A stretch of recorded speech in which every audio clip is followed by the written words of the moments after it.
The dying fire in the king's solar flared, and in its sudden light Robert Baratheon's shadow loomed against the carved oak walls like a great bear broken free of winter's den. Sweat glistened on his brow despite the night's cool, and every breath whistled between teeth still stained by dark wine. But he was alive and raging at his survival. The maesters had cut the boar-tusk splinters from his side, packed his flesh with rare poultices, and poured enough poppy into him to send 10 Sellswords into dreamless slumber. Yet Robert had clawed back to waking, cursing both mercy and weakness in equal measure. Ned Stark found him prowling rather than resting, a furs-lined cloak thrown over his nightshirt, massive feet bare on the rushes. A single lamp guttered on the table where the king's hunting spear lay, haft scraped clean of blood but still smelling faintly of pine and death. Outside the narrow lattice windows the Blackwater glimmered, moon-pale and indifferent. "You should be Abed," Ned said, pitching his voice low, wary of the servants beyond the door. "I, like some mewling babe." Robert's laugh rumbled but lacked its old thunder. "No, the bed stinks of vinegar and old women's herbs. I need a different scent in my nose. The stink of horse, the salt of the sea, the reek of fear in the men I ride down." He caught Ned's sleeve, fingers iron tight. "She's out there still, Stark. The dragon whelp. I dreamt of her again. Silver hair like ash on the wind, eyes like cold fire. Maester Pycelle says Poppy makes mad visions, but I scarce touched the draft this night. It's prophecy stalking me in my sleep." Ned's gray eyes darkened. "Prophecy seldom serves truth, my friend. Let her be. She is but a child across the world. A child who will birth dragons, or so every whisper in Flea Bottom insists. Varys brings me tales of eggs awakening, of fire mages dancing in the streets of Karth. Damn the eunuch. Every time he speaks her name I taste smoke." Robert thumped his fist against his bandaged ribs and winced. "I'll not wait for Dragonfire to lick my halls. If the gods spared me that boar's tusk, it is for one deed only, to end the Targaryen line with my own hands." Ned heard in the king's vow the same bleak certainty that had once driven Robert across the Trident. Yet the man before him was changed, scarred, slowed, but burning hotter for the wounds that should have slain him. "You bled near half your life onto that forest floor," Ned said. "The realm cannot lose you to a farther, crueler land. Send riders if you must, Ser Barristan, Jorah Mormont, 100 Dornish swords. Do not go yourself." Robert's smile was all broken stone. "I sent men before and they failed. Ser Jorah let the girl slip through his fat fingers. Others vanquished only ghosts. No, this time I'll look into her eyes as I end it. Only then will the realm be safe." He loosed Ned's sleeve, turning to the window where dawn's faint promise silvered the horizon.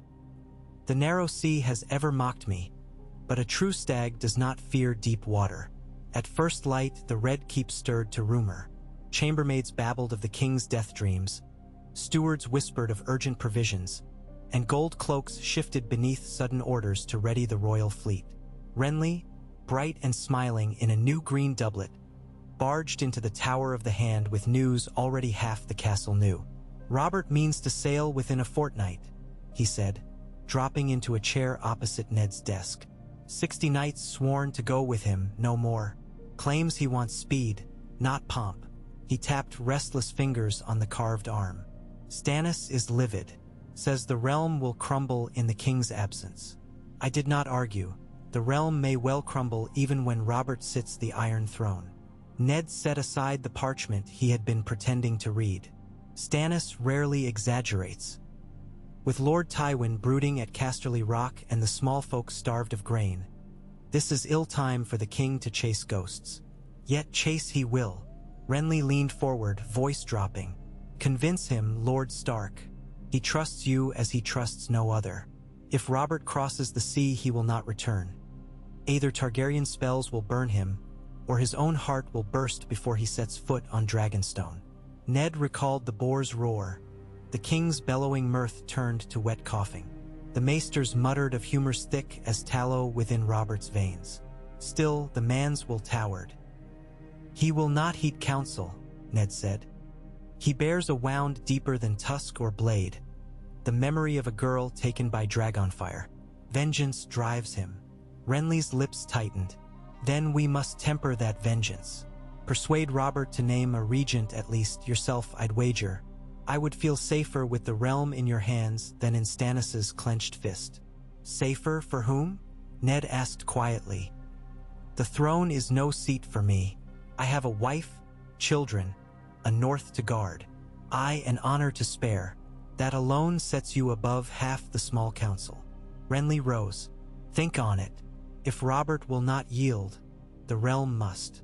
He paused at the door. And should you fail, pray the gods keep us, for I doubt the Lannisters will.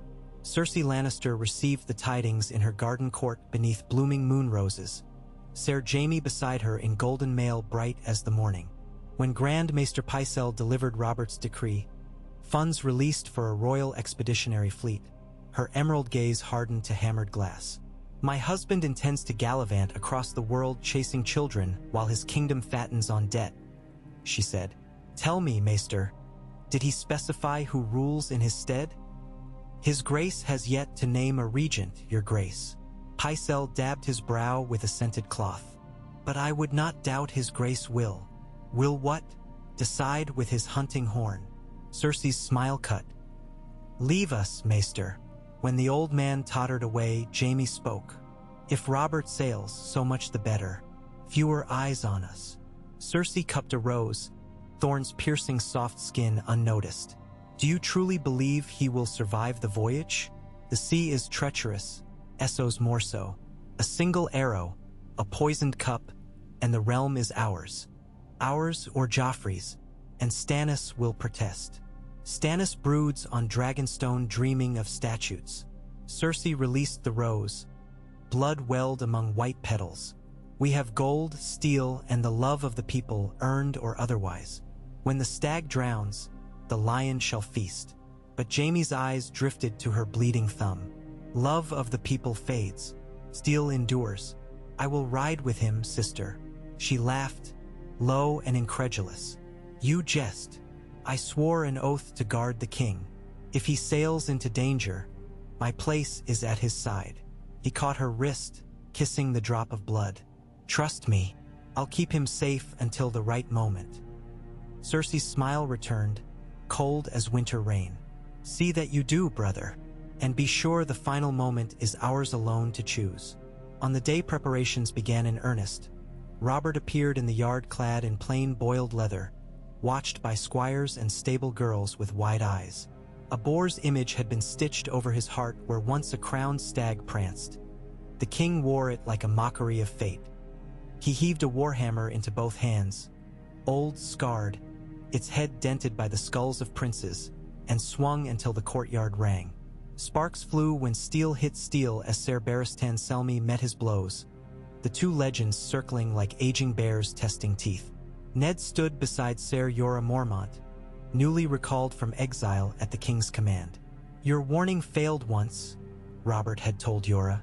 Ride with me, earn your pardon in blood. As Mormont watched the sparring, guilt shadowed his eyes. She was a child, Lord Stark, he muttered. Pregnant and frightened, I could not let them kill her. Ned folded his arms. Will you let him kill her now? If she threatens the realm, yes. Jorah's jaw tightened. Yet I fear the threat lies not in her womb but in the king's heart. If Robert sees treason in every dragon dream, Essos will burn. A clang sounded. Barristan's sword flew from numb fingers. Robert pressed the hammer's spiked side to the old knight's throat, then stepped back, grinning. Still quick enough, Selmy. You'll serve me well out there. The yard broke into cheers and nervous whispers. Ned noted Robert's shoulders heaving with exertion, sweat darkening leather. A man who still fought like a younger self, but for how long? That night Ned wrote to Catelyn, bidding her hold Winterfell tight and brace for southern tempests. He sealed the letter in wax and slept uneasily beneath dreams of dragons circling a stone stag adrift at sea. Far across the water, Daenerys Targaryen stood on the wind-carved prow of a Myrish cog, belly round with new life, silver hair whipping about her face. The Dothraki Khalasar she once led had splintered after Khal Drogo's pyre, but a loyal knot of riders remained, bound by oath and fear of the Witch Queen who walked unburnt. Behind her, 3 small dragons clung to the rigging, wings mantled against the salt spray. Drogon, red-black and fierce, hissed at the gulls that dared approach. Ser Arstan Whitebeard, a swordsman wrinkled by sun and regret, stood at her shoulder. "My queen," the wind stiffens from the west. "Pentos lies not far." "Pentos holds Illyrio," she said, "and Illyrio holds ships. Yet every port we visit sniffs our blood and weighs its price." She placed a hand upon her child. "We must be stronger before we touch the 7 kingdoms."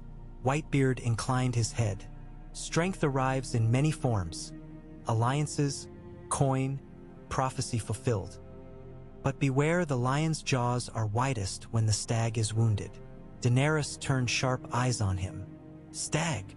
Robert Baratheon bears the crowned stag. Rumor says the king hunts you still." Whitebeard's gaze lifted to the dragons. "Fire may burn arrows, yet ships burn too. One storm, one well-aimed bolt, and all is lost. Then the gods must choose." She watched a sun-bleached fin break the waves below. "When I was a girl, I hid in Illyrio's manse dreaming of Westeros. Now Westeros may come hunting me. Let it. I have fire to greet it." Back in King's Landing, the small council convened with tension tight as bowstring. Varys floated in on slippered feet. Grand Maester Pycelle wheezed behind, and Littlefinger lingered by the window counting unseen coins among the rooftops. Robert addressed them in a voice hoarse from training. "I leave within 10 days. Lord Stark will sit the Iron Throne as regent and protector until my return." He ignored Cersei's sharp inhale. "Treasury will release 10,000 gold dragons for upkeep of the fleet and retention of Sellsword scouts along the free cities. Pycelle, draft the warrant. Baelish, find the gold." Littlefinger bowed. "Your Grace, the crown's debt to Lord Tywin already strains credulity. 10,000 may be found, but repayment will require creative levies." "Raise them," Robert barked. "On silk, on spices, on whores if you must. Dragons eat gold. Better spent now than when fire rains on our heads." Varys steepled pale fingers. "And if the queen in exile flees east beyond our reach, then we sail farther.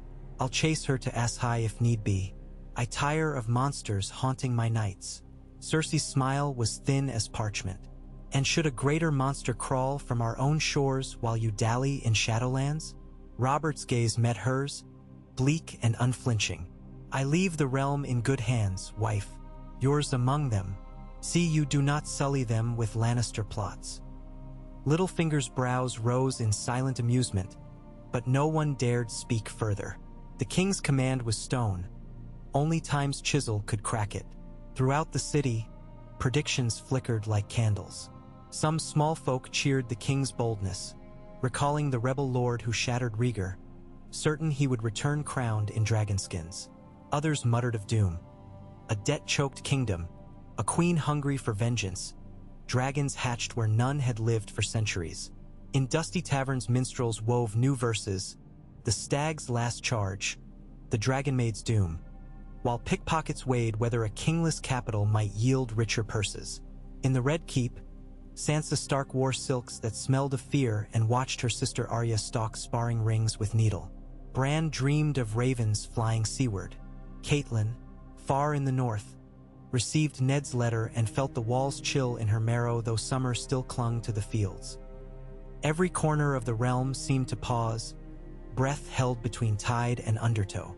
The royal fleet mustered at Dragonstone first, a cruel joke the stepstones of history had etched. Black-hulled war galleys painted with golden antlers bobbed in the lee of the volcanic isle whose castles once flew Targaryen banners.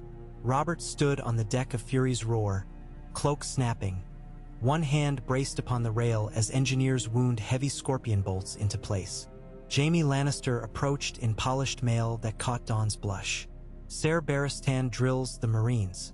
He says 3 weeks will sharpen them beyond any Sellsword rabble. If the old knight says 3, I'll grant him 2. Robert's eyes were on the horizon where gulls wheeled. "How fares my queen?" Cersei broods in the Red Keep, doubtless sharpening letters to every lord. Stannis complains you insult his seat by making it a staging post. Robert barked a laugh. Stannis can bed his honor for once. Dragonstone owed Dragon death long before he squatted here. He sobered, gaze flicking to Jaime's sword belt. You still mean to sail with me?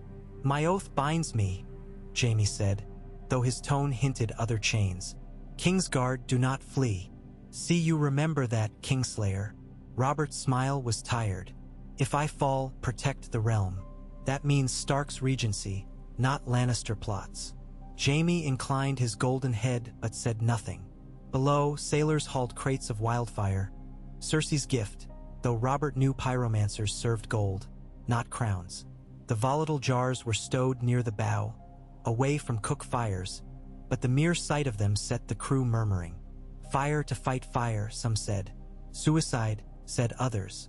When evening dipped the sky in purple ink, Ned arrived aboard a swift courier longship to confer one last time.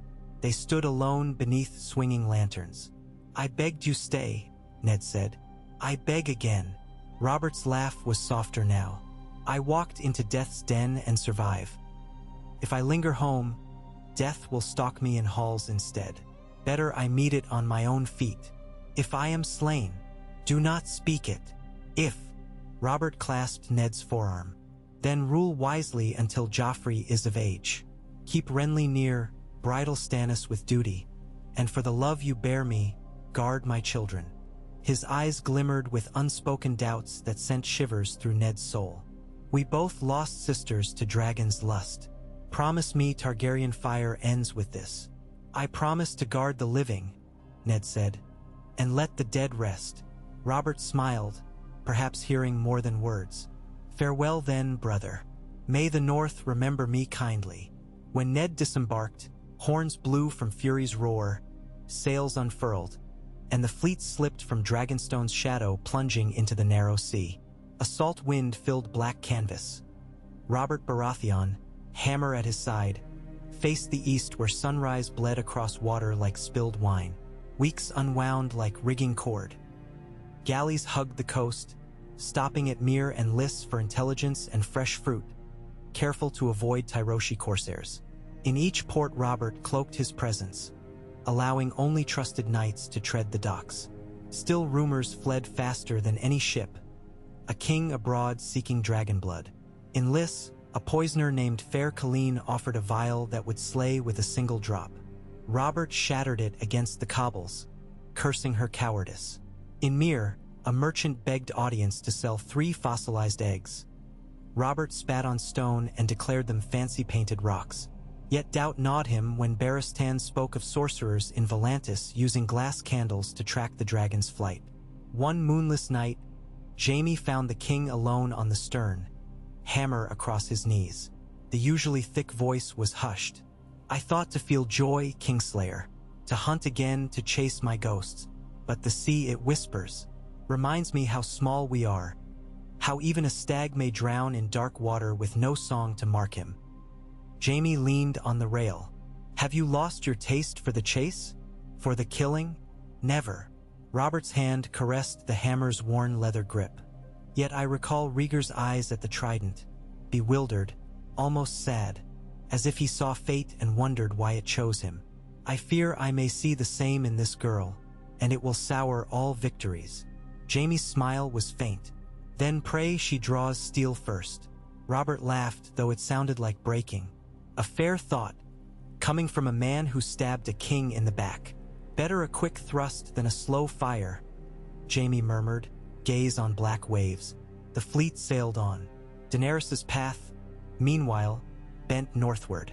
Illyrio's letters spoke of traders in the disputed lands willing to trade steel and grain for Dragonfire spectacles. She accepted none, sensing wax-sealed traps. Instead, she directed her small retinue toward the island city of Bravos, whose hidden halls might shield her child's birth. Yet at every inn-yard and river wharf she heard new talk. A Westerosi king's fleet scouring ports, offering bounties for a silver-haired woman with 3 scaled beasts. Fear chased them like a second shadow. Jogo urged turning east for Karth, where warlocks coveted dragons but honored guest right. Whitebeard counseled hiding among summer islands where no stag's gaze fell. Daenerys refused. If Robert Baratheon pursues me, let him find me in the city whose titan stands for freedom. She imagined the great bronze colossus straddling the harbor, imagined dragons swirling about its sable head. I will not hide forever. She spent long evenings feeding morsels of roasted goat to the hatchlings, feeling their hearts flutter hot against her palms. Drogon's smoke curled in her hair, leaving a scent of hearth and bone that comforted more than perfume. In quiet, she sang Valyrian lullabies taught by a mother she barely recalled. Sometimes she dreamt of a great plain under a reddish sky where dragons soared above towers of black glass. She woke each time with tears drying on her cheeks and the unborn child kicking as if to remind her of life yet to claim. When Braavos' thin towers and maze canals shimmered ahead, the cog's captain, paid thrice over for silence, hoisted a crimson sail to signal peaceful intent. Silent sisters in gray rowed the ship through mist until the arching shadows of the narrow sea walls consumed them. But shadow has ears. In a tavern near the Ragman's harbor, a beggar sailor overheard a young knight boasting of dragons nesting on deck. Within an hour, a raven launched westward from a moss-crusted rookery, its message encoded in the cipher of Illyrio Mopatis but intended for another, a bald spider weaving threads back in the Seven Kingdoms. Yet Varys' ravens no longer found him alone. Now the royal fleet's master of whispers was Grand Maester Pycelle's latest acolyte, a sharp-eyed Braavosi boy sworn to Renly, who decoded the message and sent its twin across the narrow sea to Fury's roar. Robert received the scrap at anchor off Tarth, where the fleet reprovisioned. Lantern light danced across his weather-chapped features as he read. Dragonspawn harbors beneath the Titan. 3 fledglings, 1 unborn. Braavos shelters her. His fist crushed the parchment. Full sail for Braavos, he ordered. No banners, no horns. We strike swift and end this in one night. Se barristan consellat caution. Bravos vas noela. Allah's slum, but a free city guarded by faceless men rumor named Death made flesh. Robert's eyes gleamed. Then death will meet a harder steel. Thus the fleet turned north, silent as sharks beneath moon. In King's Landing, Ned Stark sat the Iron Throne for the first time. The hall smelled of cold iron and older blood. Courtiers watched him like hounds scenting weakness. He passed judgment, settled disputes, and tried not to feel the blade of power carve at his soul. At sunset, he retreated to the Tower of the Hand and wrote another letter to his wife, then burned it, for the words felt frail. Reports reached him of unrest, bread riots in Old Town, sell sales from the stepstones plundering the arbor, whispers that Tywin Lannister gathered hosts near the Golden Tooth. Cersei seldom attended court. Instead, she held private audiences with lords of the Reach, luring them with promises of rich marriages for her children. Renly chaired small councils with a charm that pried smiles even from Dar Stannis, yet steel glinted beneath each jest. Ned knew he walked a bridge of rotten rope, stretched over war. He found solace only in the godwood transplanted from the north, a pale weirwood stump that somehow took root in the Red Keep gardens. Beneath its red leaves he knelt, asking old gods and new to guide Robert's hammer true, or else protect the girl he meant to slay. He no longer knew which prayer his heart desired. Night in Braavos draped velvets of mist across canals. Daenerys lodged in the Sea Lord's spare villa on the Purple Harbor, its marble colonnades echoing with the hush of distant waters. She should have felt safe. Braavosi owed loyalty to coin alone, and Illyrio's coffers were deep, but the dragons stirred uneasy, wings rustling in shadows. She stood on a balcony heavy with the scent of night-blooming roses, gazing at the Titan's torch far off, when a chill prickled her nape. A man was there, simple robes, face hidden beneath folds that seemed to shift in lantern light. A gift, he said, voice somewhere between boy and old man. He offered a small iron coin stamped with a stranger's face on one side, a skull on the other. Vala Morgulus. Vala Dohaeris, Whitebeard answered, stepping between. The stranger's smile curved. A queen grows bold, yet caution withers. He gestured east across black water. Many knives cross the sea, guided by a stag's lust, some born of salt, some of gold. Among them rides death. Remember, the Titan sees yet does not protect. Before Whitebeard could move, the man slipped over the balcony rail and vanished with scarcely a splash. In the courtyard below, Drogon hissed, eyes red coals in the dark. Daenerys closed fingers about the coin, its cold bite anchoring dread. "Prepare the ship," she said. "We leave before dawn." "To where, my queen?" Whitebeard asked. "North," she whispered. "There are stories of shadows in Lorith who bow to none. Let the stag chase shadows until my child is born." But dawn would come too late, for the royal fleet already ghosted past the Titan's feet. Oars muffled, lanterns hooded, Fury's roar at its head. On the prow, Robert Baratheon watched the statue's sword blaze orange as torches flared in salute to unseen ships. He raised his hammer in silent toast. Behind him, Ser Barristan donned white cloak despite the night. "This city is maze and mirror, your grace. She will hide well." Robert's eyes narrowed. "Then we break every mirror." That same hour, in the Red Keep, Arya Stark slipped from her chamber to chase a cat along shadowed halls and overheard two voices. A man's smooth lilt and a woman's hushed scorn, speaking of wildfire and a fleet doomed by its own cargo. She told no one, for in the morning Varys found her and gifted a sugared plum that made her forget. In Bravos, bells sounded thrice at sunrise, an alarm seldom heard save when enemy sails breached the lagoon. The free city woke to chaos. Oarmasters raced to mount defenses, and whispers named the invaders Targaryen loyalists come for conquest. By mid-morning, street criers shouted of Westerosi war galleys demanding entry. The Sea Lord convened his keyholders. Trade or war hung on their tongues. Daenerys, cloaked and armed with only dagger and dragons, fled through water gardens toward the stables where her ship's captain waited. But crossbowmen barred the avenue, mercenaries in gold-trimmed coats bearing the sigil of House Hightower. Sel's words bought by Littlefinger's promise of doubled pay. They demanded fealty to the Iron Throne.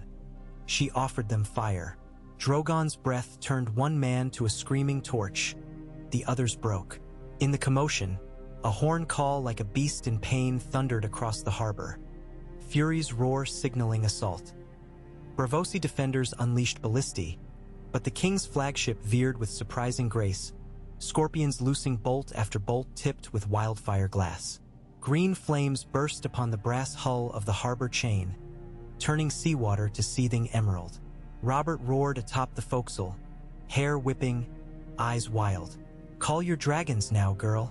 Let's see which fire burns brighter." But Daenerys was not there.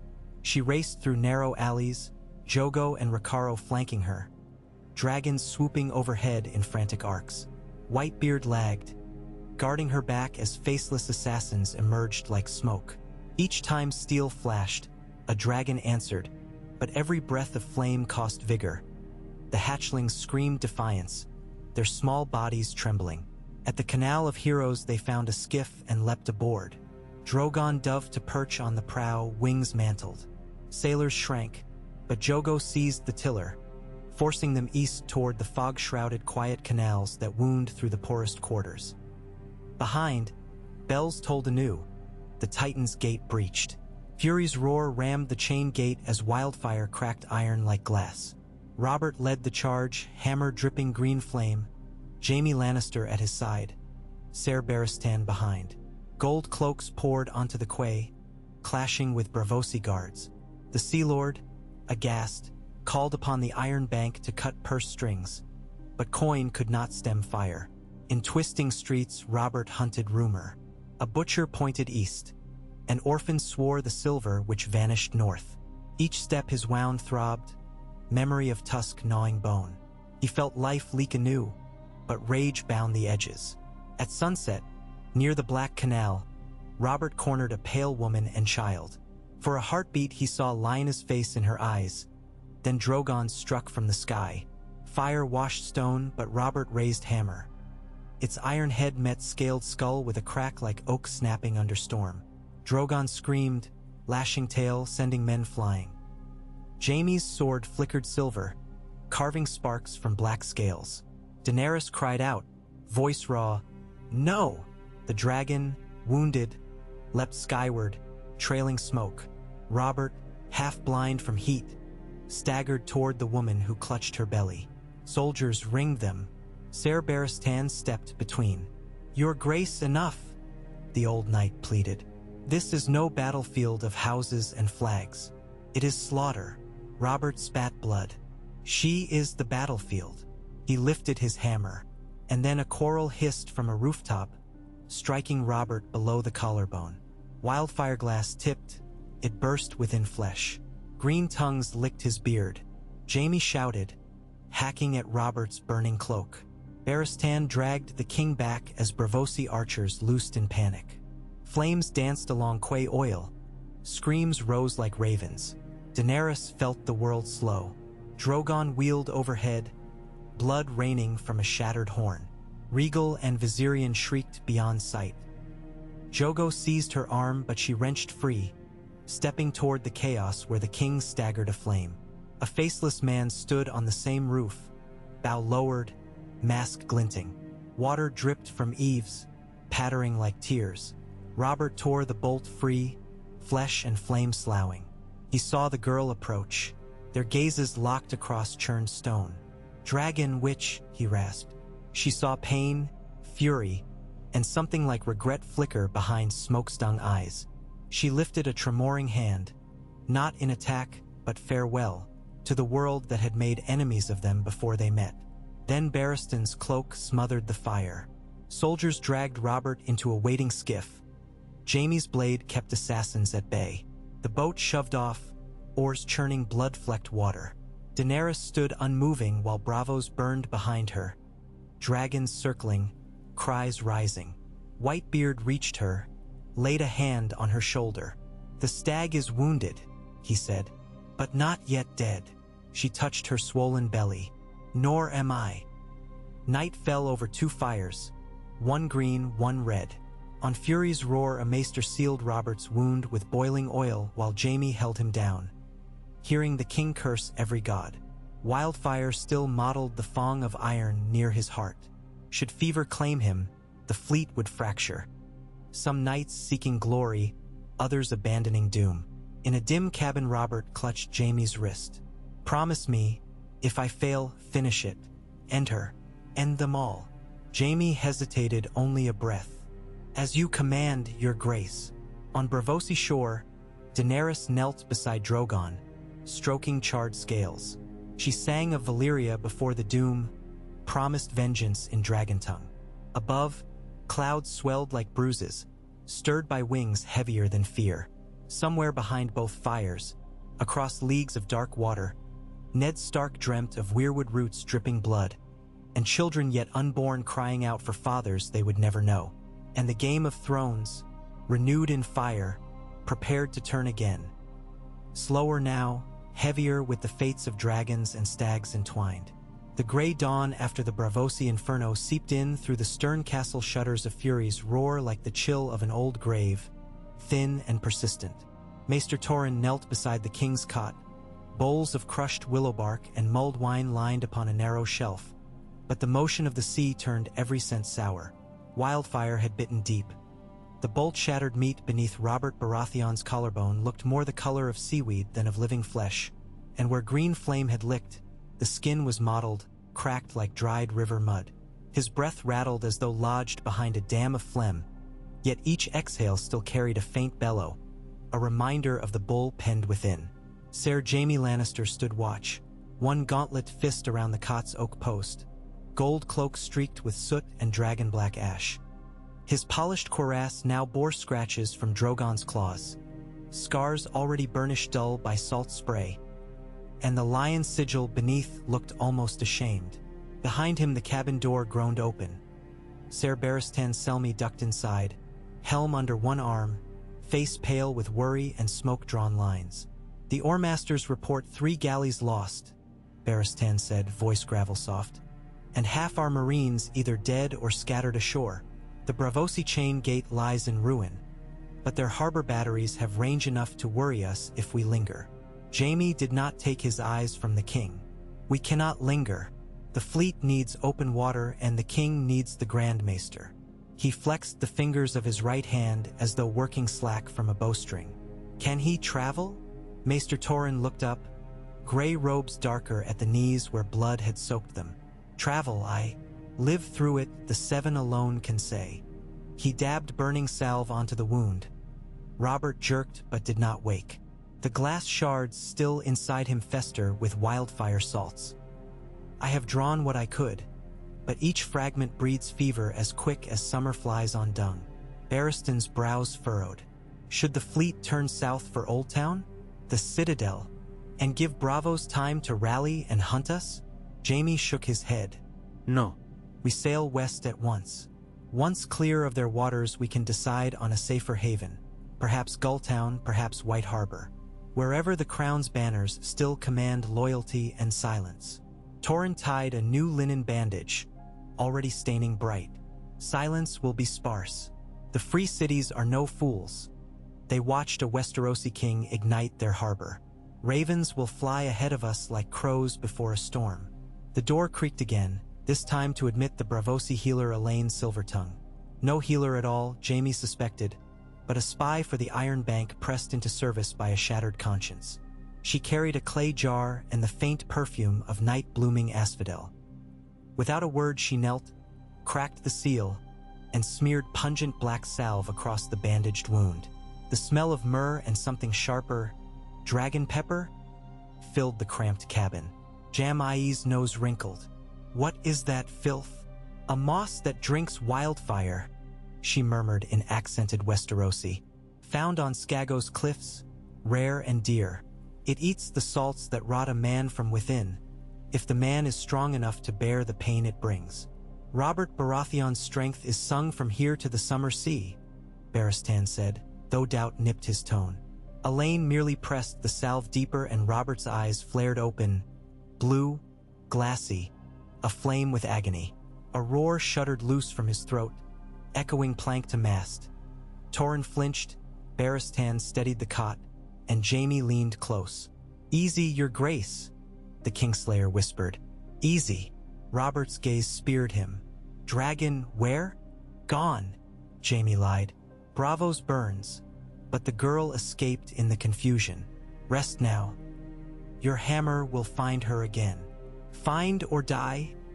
Robert coughed, blood flecking his beard, then sagged into darkness once more. The free city still smoldered when the skiff bearing Daenerys and her retinue glided beneath the Shadow Tower bridge, oars muffled in sackcloth. Ricaro's bow was strung, arrow knocked, watchful of every archway. Jogo steered with his arak hooked through the tiller rope, knuckles white. The dragons, Drogon wounded but proud, Regal and Viserion flanking him, drifted overhead, their wing beats stirring fallen ash from broken rafters. Whitebeard sat astern, cloak soaked where canal water had splashed over. He studied Daenerys as though she were a fragile relic of some lost empire. Her silver-gold hair was streaked with soot, cheeks smudged, gown torn at the hem, but her stride across the boat's deck remained queenly. In her eyes burned twin flames, terror and resolve, each feeding the other like oil and wick. They put ashore in a quarter where the canals narrowed to fish-scale alleys, flanked by crumbling granite houses so crooked they seemed to embrace for comfort. From an upper balcony, an old woman watched them disembark, iron keys jingling on her belt. At her nod, a weasel-thin boy slid down a rope and guided them through a labyrinth of shuttered inns, abandoned counting houses, and mold-sweet warehouses. Within the heart of that maze lay the house of dust and memory, its mortar riddled with secret doors, its attic lined with wind chimes carved from seashell and coffin nail. The proprietor, a perfumed Volantine eunuch named Xaros, bowed thrice and ushered them into a lamplit atrium filled with stacked amphorae.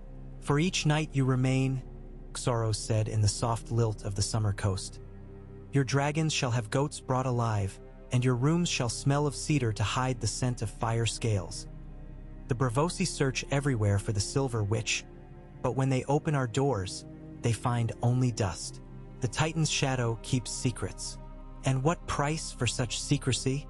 Daenerys asked. Only a story. The eunuch smiled, teeth gold-ringed.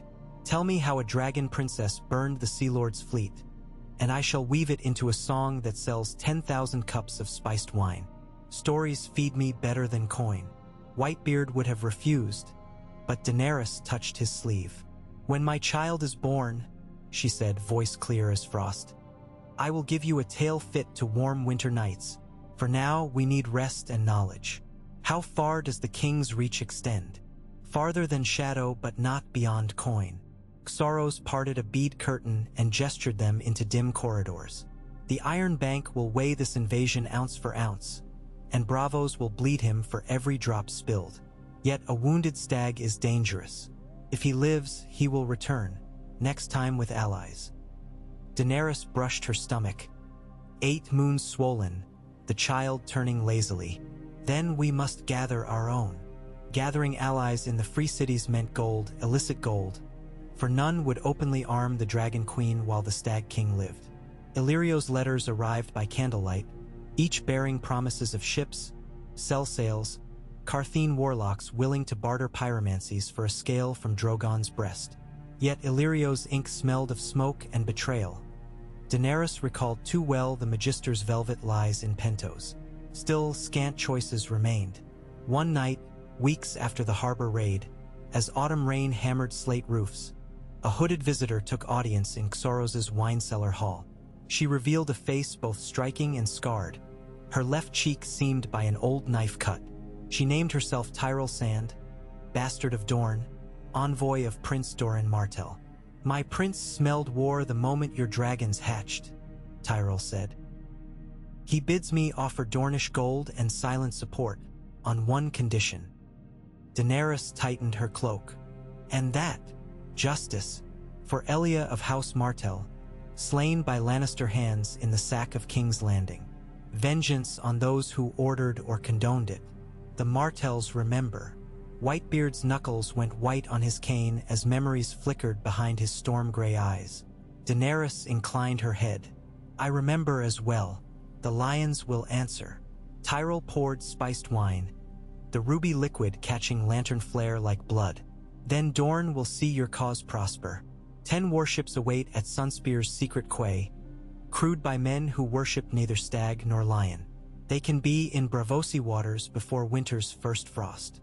Winter in King's Landing felt nearer than any maester's almanac predicted. A waning sun glinted off Blackwater Bay, but winds carried a northern bite. Within the Red Keep, Lord Eddard Stark convened the small council to address empty granaries and markets rife with Braavosi rumor. Lord Renly arrived, trailing gestures of information. Grand Maester Pycelle arrived, trailing the smell of boiled leeches. Lord Peter Baelish arrived, trailing cunning like a viper does venom. 3 free cities lodged formal complaints, accusing his grace of piracy. Varys announced in dulcet tones. The Sea Lord of Bravos demands reparations for lost ships and lives. Else he will sponsor rival claims to the Iron Throne. Cersei, who had come despite claiming a migraine, flicked a fingernail against her goblet. Let the Sea Lord yap. My husband has driven fear into the east. Fear is coin more precious than jade dragons. Precious, Littlefinger murmured. Yet not edible. The crown's debts swell like a leech on a tit. The Iron Bank may choose to call its loans, for the bank hates uncertainty, and we can thank Robert's gallivanting for delivering that by the barrel. Renly's smile was sheepish only in shape. Might be simpler to crown the Iron Bank and let it rule us all. Men worship gold quicker than gods. Netcat frudeest. Enough. The realm feeds its poor with coin we borrow. If the lenders clamor, we must answer. I propose sending an envoy to Bravos. Ser Davos Seaworth has ties there. Cersei scoffed. A smuggler to soothe bankers? Better send Pycelle with his leeches. Littlefinger chuckled. The hand is right about Davos. The Onion Knight's honesty is legend, though rarely profitable. Pycelle cleared his throat, jowls trembling. Honesty will not quell Braavosi ire. A show of goodwill is required. Perhaps we might recall the king. Ned's jaw tensed. News from Fury's Row. R had dwindled to ragged notes. King lives, fever high, wound treated. Yet the last raven brought none. Robert's wound might kill him if we force a return without full recovery. He pursues a cause he believes righteous. An obsession, Cersei snapped. That cost ships we could ill afford. She rose, green eyes molten. Summon him or I shall. Renly shrugged. How fares Lord Tywin in all this? Littlefinger answered. The Lion of Casterly Rock tightens purse strings. No wagons of wheat this season. The West must feed its miners first, says his letter. And its armies more like, Renly muttered. Ned pressed fingers to his temples. We will draft writs for negotiation. Varys, seat ravens. Peter, freeze all new expenditures save grain. Pycelle, prepare a letter imploring Grand Maester Crescent at Dragonstone for stronger healing drafts to be sent to the fleet. Renly, look to the city watch. If bread riots come, they must not bleed the streets. Cersei's lip curled. And what of me, Lord Regent? Guard the crown, Ned said, and curb your father's temper if you can. Her laughter was ice. A wolf asking a lion to muzzle itself. Very well, Lord Stark. But remember, a caged lion still keeps its claws. Across the bay, in the abandoned warehouses of Massey's Hook, a splinter group of the gold cloaks sharpened blades by hooded lantern, whispering of lion gold and wolf weakness. Captain Janos Slint, once indebted to Littlefinger's pockets, found new patronage in a queen's whispered coin. Plans brewed. Should Robert die at sea, King's Landing must not kneel to northern rule. West of Bravo's furies roar limped over green-gray swells, sails reefed to nurse cracked mast and dwindling crew. Jaime Lannister spent each sunset on the quarterdeck with spyglass, scanning for Dornish sails rumored to prowl these waters.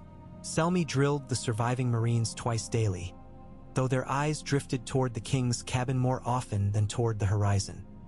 They sensed, as soldiers do, the thinning line between duty and despair. On the 7th night after leaving Braavos, Robert's fever broke in a sweat so violent it soaked straw tick and blankets alike. Torrhen scraped pus-slick shards of wildfire glass from the wound like pearl divers prying treasure from rot. Robert lay unconscious for a day and a night thereafter. When at last his lids fluttered, his gaze held neither rage nor triumph but a hollow weariness, the gaze of a warrior who has glimpsed the victory that may one day devour him. Jaime ventured inside on silent feet. The king's beard had gone mostly gray in those fever nights. Skin clung loose about cheekbones once buried beneath feast fat. His hammer leaned against a bulkhead, but Robert's fingers touched its haft even as he slept. The Kingslayer stood a long while, wrestling with oath and promise. Finish it, Robert had rasped. End her. The words coiled in Jaime's mind like red vipers. Yet he remembered the girl's face amid Braavos' smoke. More child than queen, belly heavy, eyes huge with protective fury. Killing her now would be butcher's work, not chivalry. But kings were not made by chivalry, nor undone by it. Jaime raised a gauntlet hand, brushing knuckles over the hammer's leather braid, weighing possibilities. A slip at sea, a fall upon a blade, a fever left untended. 1,000 convenient deaths whispered treason's lullaby. Then Robert's eyes snapped open, clear for the first time since the wound. Thinking of selling me to the fish, Kingslayer? His smile was faint, ragged. Go on. Gaze into death's eyes. I've done so myself. Jaime slid the hammer away, leaning it upright. I was thinking how many lives one life may cost. Your wound is foul. Each minute we chase dragons rots it worse. Consider going home. Robert coughed a laugh. Home, where a wife plots, a realm starves, and ghosts of Targaryens dance in alley shadows. Nay, I finish what I began. Can you lift that hammer again? Jaime asked. The king's stare dared him to doubt. He pushed himself up, arm trembling, breath hissing, and wrapped thick fingers round the haft. Slowly, he raised it until iron head kissed the deck beams above. Sweat streamed, muscles quivered, but the hammer held. Robert let it down with a shudder. When I can't, he said, then I'll die. Tyrell Sand's promise proved swift. Barely a month after the Braavosi riot, Lookouts atop the Titan's ruined gate spied 10 towering war galleys beneath banners of a sun-pierced spear, gliding into the harbor with sailcloth-dyed dusk rose. Each carried racked scorpions and steel-scaled rams shaped like crowned snakes. On their decks stood spearmen in copper helms, dyed plumes flaring. Bravos, still nursing wounds, welcomed any blade raised against the Stag King. The Sea Lord brokered truce with Tyrell. In exchange for docking rights, Dorne would supply lumber and coin to rebuild ruined ships. And hidden in the cargo holds of those war galleys, sealed beneath woven nets of salt-soaked rope, were chests of speckled green glass. Dornish sunspear glass meant for scorpion bolts lethal to dragons as much as to men. Daenerys held council in the loft of the House of Dust and Memory while rain drummed the slate. Maps unfurled across a lacquered table scarred by centuries of smuggled spice crates. Bravos sat marked by a silver coin. King's Landing by an iron throne drawn in ink. Across waves, Sunspear glowed red. Tyrell traced routes with a dagger tip. Here the stepstones print pirates by the dozen. But our captains know secret tideways that slip between their nests. In 15 days we can ferry your dragons to the Shadow City. Their Prince Doran ensures safety until your child draws first breath. Then, with sand and sun at our backs, we build a host. Jogo frowned. Khalasar on ships grows sick. Better ride the grass. Tyrell smirked. Grass won't carry dragons across the sea. Whitebeard cleared his throat. There is sense in Sunspear. The Martells hate the usurper's line near as much as your own. But even in Dorne, spies will hunt. We must gather men loyal to blood, not coin. A new Queensguard, Daenerys said softly, thinking of Barristan Selmy lost to her father's killers. Knights and spearmen sworn to the Stormborn, bound by oath and fire. Her gaze flitted to Drogon perched upon a rafter, still healing, eyes amber slits. And dragons will fly above them. Regal chirruped, wings spreading, tracing warm shadows on the damp ceiling. Tyrell nodded. Swear your guard on dragon flame and Dornish steel both. None will turn coat after tasting such fire. Whitebeard's smile was faint, sad. Let us pray the flames forge loyalty, not ashes. They sailed on a moonless midnight, every lantern hooded, wind curling from the east. The Dornish flagship Spearsong took point, her decks smelling of citrus oil and hot copper. Daenerys stood at the prow between two rows of braided-beard oarsmen, feeling the hull breathe beneath each stroke. Drogon crouched at the masttop, tail lashing. Below, in a cabin hung with Bedouin tapestries, midwives prepared silken cloths and boiled water. The child's due lay but weeks away, and the sea was no friend to birthing mothers. In the wake of the flagship followed 4 battered Braavosi coasters, their holds crammed with refugees. Sell-sails eager to pledge to Dragon Banner, smiths who'd lost shops in the riot, orphan children haunted by green fire. They whispered that the silver wolf of Westeros had betrayed them, that only a dragon's mercy spared Bravos from doom. Myth kindled quicker than wildfire. Far southwest, Fury's roar found shelter at Sisterton, that damp fisher town of gulls and silent docks, where Lord Godric Burrell owed Stannis as many favors as sea hag curses. The wounded king refused a litter, walking the pier with hammerhaft for a cane. Salt wind tore at his bandaged shoulder. Pain chewed, but Robert snarled back at it like a hound snapping its own leash. Inside Burrell's drafty keep, ravens waited, their claws scratching anxious rhythms on iron perches. Ravens from King's Landing bore Ned Stark's entreaties. Return, the realm trembles. And Cersei's thinly veiled threats. Your children pray nightly for your safe deliverance. Ravens from Bravos blamed him for fires. Ravens from Old Town whispered of starvation in the Reach. Yet one message, written in a cipher known only to Stannis and himself, seized Robert's bloodied interest. Stag must cull lion before dragon feeds. Rock stirs, iron in motion. Jaime read it again beside the hearth. Your brother has a poet's mind for treason. He speaks of Tywin raising armies. Robert grunted. Tywin sniffs weakness. While I hunt across the sea, he sharpens claws close to home. Perhaps I should hunt lions next. Kill them all and what remains to rule? Jaime asked, tone light, eyes edged steel. No dragons, no lions, only a field of bones. Bones make strong walls, Robert said, but his shoulders sagged. Fever left him older, voice rasping like torn parchment. I grow weary, Kingslayer, yet I will not die until the dragon girl is Ash. Jaime dared a step. Ash breeds seeds. Crush one enemy and two sprout. Why not end the game? Forge peace. Let her keep Essos, you keep Westeros. Robert rounded, fist tight on the hammer. You speak treason. I speak reason. Jaime did not flinch. A king bleeding his realm for vengeance loses more than sons. Robert's eyes blazed, but then dimmed, exhaustion swamping fury. He looked beyond Jaime to some unseen horizon. You never loved a woman enough to burn kingdoms. Did you? You bedded them, yet love, no. Jaime's jaw tightened. There are loves one cannot speak. Robert slumped onto a bench, the hammer clanging beside. So we march again. I shall gather men at Winterfell if Ned still calls me brother. We sail for White Harbor come dawn. Jaime exhaled. White Harbor lay near the wall where wild snows devoured armies. The road thence to Winterfell snaked through forests thick with ghosts. It was a winding path home, but a path all the same. If winter and wounds did not claim Robert, perhaps peace could be coaxed beneath northern snows. Peace, however, fled south faster than ravens. In King's Landing, word of Dornish ships siding with dragons reached the small council by way of Varys's hidden mice. Ned Stark received the tidings beneath the weirwood, the parchment trembling in his gloved hand. He dispatched riders to Riverrun, Highgarden, Storm's End, begging grain and swords, but each lord answered with half-promises. They knew the realm sat atop kindling, and none wished to burn first.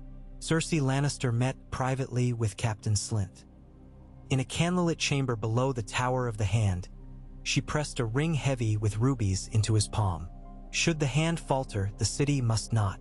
Choose brothers who no lion coin spends better than wolf honor. Slint bowed, malice glittering in the lamplight. Arya Stark, ever chasing shadows, glimpsed that bow through a cracked door and fled to Maester Luwin's old lessons. When you know a thing, speak it to someone who listens. She sought her father, but guards turned her from the council chamber. Sansa rehearsed court curtsies, too busy dreaming of Joffrey's golden promises. Arya found herself alone with her fear. Days later, as Spear Song rounded the coast near Pentos, Daenerys's water broke in a storm brighter than wildfire's memory. Waves slammed hull planks, sails snapped, and thunder growled like quaking earth. Xoros's scented silks became tourniquets. Tyrell's dagger cut cord and cloth alike. The midwives sang ancient Rhoynar lullabies to drown the screams. Dragons clung to rigging, wailing in sympathy. Drogon's injured wing beating frantic cadence against the mast. Whitebeard held Daenerys's hands, knuckles bloodless. Breathe, my queen. An heir of dragons needs heir of his own. Lightning flashed, carving silhouettes. Queen tangled in sheets, dragons rampant above, storm gods applauding the birth. A final cry split night, echoed by a blast of thunder, and the child slid free squalling, slick with blood and salt spray. A boy crowned by a sparse plume of hair pale as dawn. Dany cradled him, tears mingling with rain. Rhaegar, she whispered, though she feared the weight of that name, so shaped by prophecy and fate. No, not Rhaegar. She sought a name unburdened by ghosts. Viserion, she said at last, melding Viserion's memory and her brother's dream. Viserion Stormborn, prince of dragons and seas. Jogo lifted the babe for the dragons to see. Drogon nuzzled a tiny foot, warm smoke curling. The child laughed. An infant's rasping chirp, yet sound enough to ring joy in Storm's hollow. Tyrell knelt beside the bed. The realm will tremble at that cry. Whitebeard bowed deep despite aching joints, as it once trembled when dragons were born. In his eyes shimmered conflicting tides, pride, dread, remembrance of a wasted vow. Daenerys pressed her lips to her son's brow. Let them tremble. We will not yield. Word of the birth rode dolphin swift to Bravos. then flew raven swift to the Iron Bank, whose ledgers recalculated risk and opportunity. It flew to Volantis, where red priests lit pyres to a promised prince who was foretold, even as they muttered that the stag bled green flames of devilry. It flew to King's Landing, where Varys read the note in his cell of whispers, the candle's flame trembling as though in terror of its burden. Ned Stark read the same scroll at dawn beside the weirwood, birdsong stilled. "A dragon prince," he murmured. The past rose like chill mist. A promise whispered in blood and tears, an infant hidden beneath lies. He closed his eyes against old pain. The realm had learned nothing. Cycles repeated beneath different banners. He sought Renly on the training yard. "Summon the council. We must prepare defenses for the coasts." Renly loosed an arrow striking bullseye. Prepare? Better parley. A boy on his mother's hip is hardly a siege engine. "Given time, he grows," Ned said, "and dragons grow faster than boys." At Winterfell, Catelyn Stark lit 7 candles in the sept for Robert's health, though her heart prayed likewise for Daenerys and the child. Maester Luwin tallied grain stores. Robb drilled guards. Bran watched ravens circle. Each felt Storm's breath prickling northern air. Somewhere between Sisterton and White Harbor, Robert Baratheon dreamt. He stood again on the trident, hammer dripping Rhaegar's rubies. Lyanna's voice called from fog. "Promise me, Robb." "Promise what?" "That he would slay every Targaryen until none remained, or that he would let go." He turned and saw a girl with silver hair, belly round, her babe crying with a dragon's wail. In his dream, his hammer felt suddenly made of lead, and Lyanna's voice became Ned's, low and weary. "Enough, old friend. Let it rest." Fire blossomed behind them, green and red, mingling into dusk. Robert lifted the hammer to strike, yet his arm froze mid-arc, veins alight with wildfire.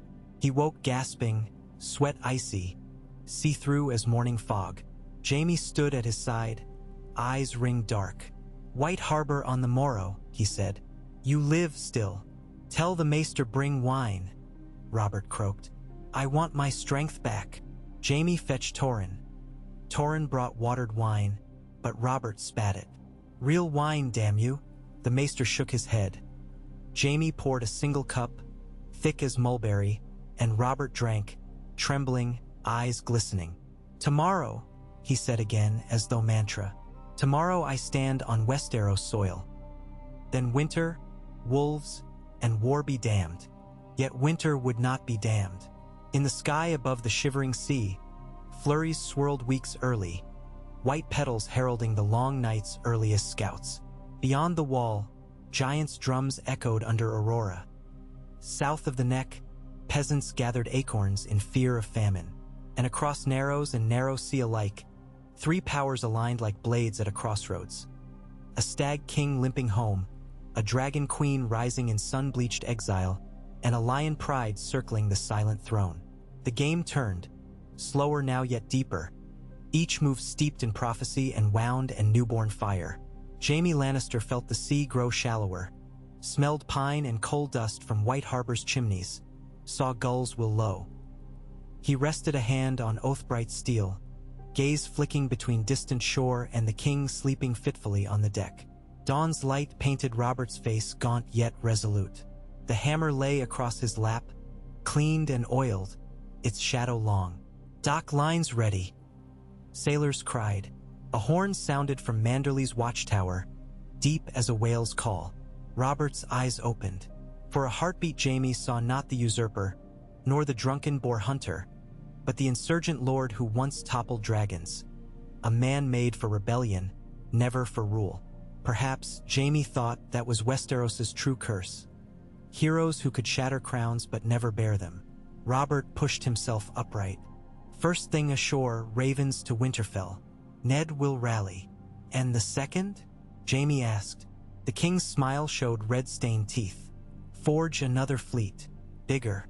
Stronger. This time we sail with winter at our back." Jaime met his gaze, feeling the deck tremble beneath, the gulls cry overhead, the pull of fealty and conscience tearing like hawks over prey. He wondered if the world could survive another hammer swing, whether steel or mercy would break first.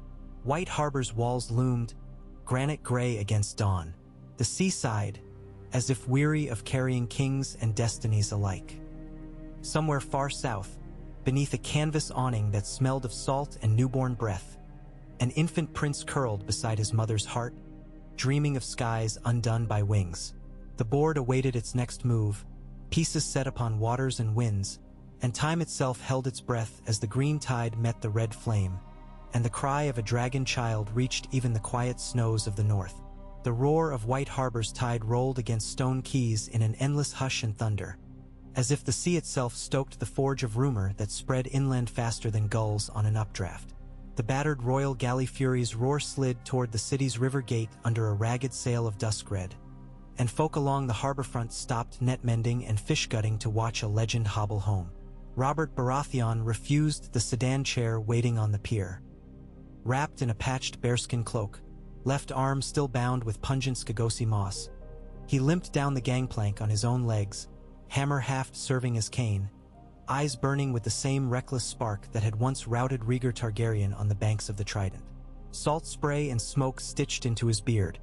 The rain-slicked planks trembled beneath his weight, each step a drowning man's curse flung at fate. Manderly guards in sea-green cloaks knelt, but the king waved them up with a grunt. "Where is Lord Wyman?" he barked. A thin steward in an ermine-trimmed doublet bowed.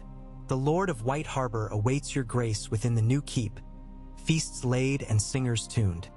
"Feasts later," Robert's voice scraped. "Ravens first." He thrust a rolled parchment into the steward's hand. Names of lords sworn to muster, routes to Winterfell, orders stamped by the royal seal still sticky with candle wax. "Send those on fastest wings. And find me a cask of Dornish red, none of that watered river swill."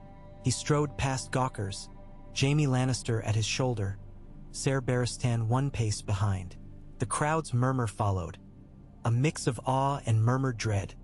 The king returns wounded, the dragons hatched, the north rises, yet one voice rose above the rest, a boy's piping shout.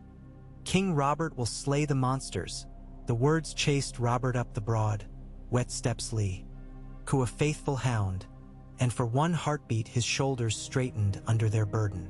Inside the new keep's lantern-lit antechamber, Lord Wyman Manderly greeted the king with florid bows and too many sweet words. Robert silenced him with a look. "Where's Stark?" "Lord Eddard rides from King's Landing yet," Wyman answered, rearranging folds of brocade over his ample girth. "But his son Robb marches south to receive you. Winterfell prepares. Winterfell prepares for war." Robert's tone left no room for feasting. "Ready ships, garrison men. Braavos bleeds for our last sortie. Dorne sharpens spears for the next. The realm will choke unless we crush Targaryen hope while it's yet suckling." At that Jaime cleared his throat. "Your grace, the realm also chokes on empty granaries and broken levy lines. Before we ride north, might we rest here long enough for the maester to close that wound?" The Kingslayer's glance flicked to Robert's shoulder where seeping moss stains darkened the bearskin. Robert grinned. "Feral. A day, no more." He turned to Lord Wyman. "Feed my men, patch my hulls, and gather every smith able to shoe a horse. We ride for Winterfell at sun next." As servants scattered, Jaime pulled Barristan aside. "He drives himself like a blacksmith's bellows. Another fever could kill him." Barristan's blue eyes clouded. "When a man chooses death on his own terms, no maester's poultice can sway him. We must guide the king's path, or the path will devour us all." In King's Landing, dusk settled over the Red Keep like a predator waiting for prey's final twitch. Lord Eddard Stark paced the length of the small council chamber, every step an echo of urgency against high-vaulted stone. Scrolls lay on the table. Reports of Dornish sails vanishing past the stepstones. Rumors of Tywin Lannister's hosts mustering near the Golden Tooth. Whispers of Sellsword companies hired in the free cities whose loyalty bent toward the highest clink of gold. Renly peppered the air with nervous quips, but even his easy charm fractured under the weight of gathering storm. Varys listened with half-closed eyes, gauging every tremor in the realm's web. Grand Maester Pycelle wheezed about grain tithes. Littlefinger flipped a sealed ledger's page by page, profit margins dancing like jesters across his sly smile. Ned clenched a message tube. "My Lord Father rides for Winterfell," he announced. "He asks for levies from every northern holdfast. He means to march south again after the snows melt." Pycelle blinked. "Surely the king should recover before." His voice faded at Cersei's entrance. The queen, emerald eyes hard as cut peridot, paced through the door with Captain Janos Slynt shadowing her shoulder in smoky black cloak. Each step the lioness took rippled tension across the council like a thrown dagger across silk. "My lords," Cersei purred, "news from Bravos. Our good king's actions have inflated the crown's debt to the Iron Bank by near 300,000 dragons in indemnities." She flicked a scroll across the table. "Yet Lord Baelish's coffers remain mysteriously plump. Tell me, Peter, should loyalty bear interest?" Littlefinger bowed. "Only if betrayal pays dividends, your grace." Ned saw the game beneath the banter but had no time for it. "We must hold the realm together until Robert returns. Gold and gossip will not keep Tywin from riding if he smells weakness." Cersei's smile thinned. "Then let us not smell weak." Her gaze flicked to Slynt. "Captain, double the gold cloaks at the city gates. Question every raven leaving the rookery. Treason may ride on paper wings." Slynt nodded, a predator disguised in ill-fitting iron. Varys's voice dripped silk. "A wise precaution, your grace, though I am told ravens fear gold less than hawks. Hawks such as your honored father Sellswords now perched along the Rose Road." Cersei ignored the dig. "And what does our Lord Hand propose?" She stared Ned down, lioness to wolf. "More letters to far-off lords? Birds chirping about grain will not stop dragons from flying. Nor will choking our people with fear," Ned retorted. "Open the granaries. Feed the city before winter truly grips." He tossed a signed writ onto the table. "And recall the ships Robert took from the royal fleet. We will need them for defense." Cersei snatched the parchment, tore it in two. "Not while I sit the throne beside my son. Your writs have grown weighty, Lord Hand. But a lion knows when to shred parchment." Renly's chair scraped back. "You forget the regent stands in Robert's stead by the king's own decree." Janos Slynt's hand fell to his sword pommel. The room stilled. Littlefinger smirked as though amused by a play. Pycelle sniffled. Varys sighed softly, the sound of a cat bored by birdsong. Ned leveled a steely gaze at Janos. "Draw steel in this chamber and the wall stones will be your pillow until the end of days." Slynt hesitated, then eased his grip, eyes flicking to Cersei for counsel. The queen lifted her chin but spoke not. Ned strode out, cloak swirling. Behind him, tensions held by spider silk threads began to quiver. Far south, spear song cut through the Sea of Dorne, sails lantern backlit like palace screens. The newborn Prince Viserion slept swaddled in a cradle strapped to the hull's center with braided horsehair. Each rise of wave lulled him deeper into dreamland. In those dreams, so the ship's wise women claimed, a dragon's soul flickered behind infant lids. Each night when Daenerys hummed lullabies in soft Valyrian, the babe would coo, and Drogon would trill in answer from the tented forecastle. Tyrell Sand stood aftrail, headscarf snapping, scanning horizon for sails. "We near Sunspear," she murmured to Whitebeard, who leaned on his ashwood staff. "Prince Doran's Dromons will meet us by dawn. The spear tower's lantern can guide a blind gull." Whitebeard's lined face remained solemn.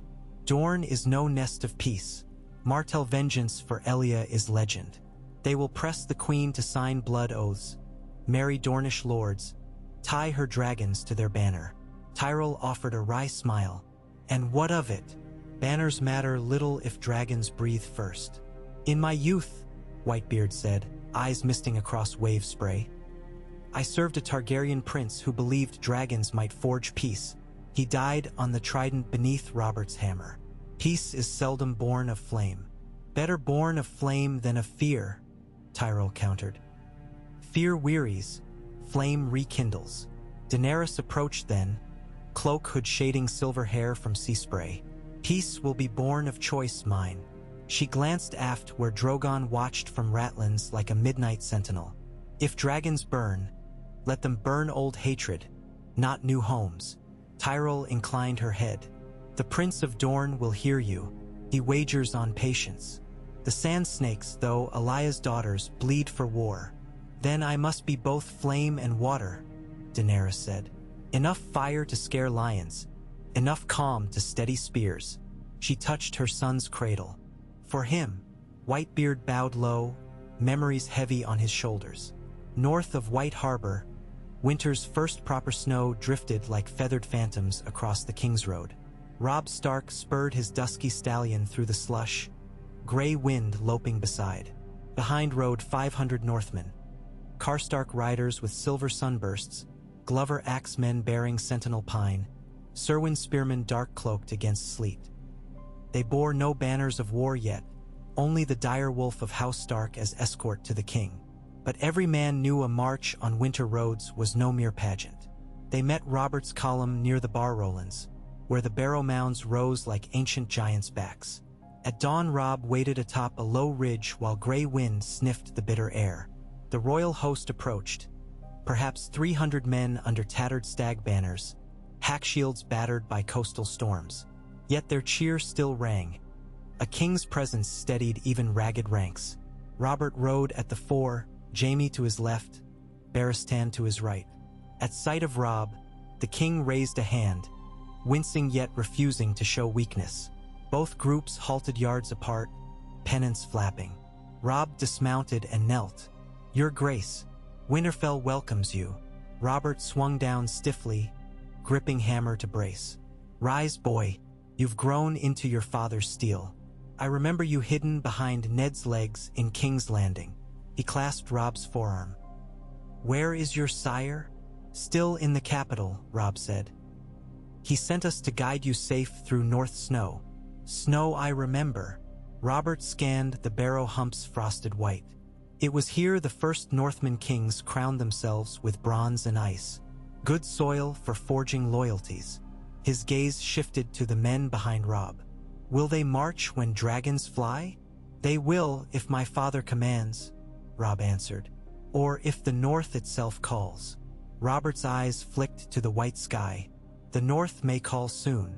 He turned to Jaime. Rest the men. Tonight we share bread and salt under Winterfell's roof. Then plan. Jaime inclined his head. Robb signaled his bannermen. Camps sprang up along the frozen ridge, cook fires sputtering in snow flurries. That evening in Robb's command tent, Robert slumped onto a carved oaken chair. The fever had receded, but the wound pulsed like a second heart. He quaffed strong ale in long swallows, wiping froth with a grunt. Your father wrote of Tywin massing at Harrenhal, he said to Robb. If the lion marches, we must clip his claws before chasing dragons. Robb spread a crude map across a trestle table. Riverrun stands between us and Harrenhal.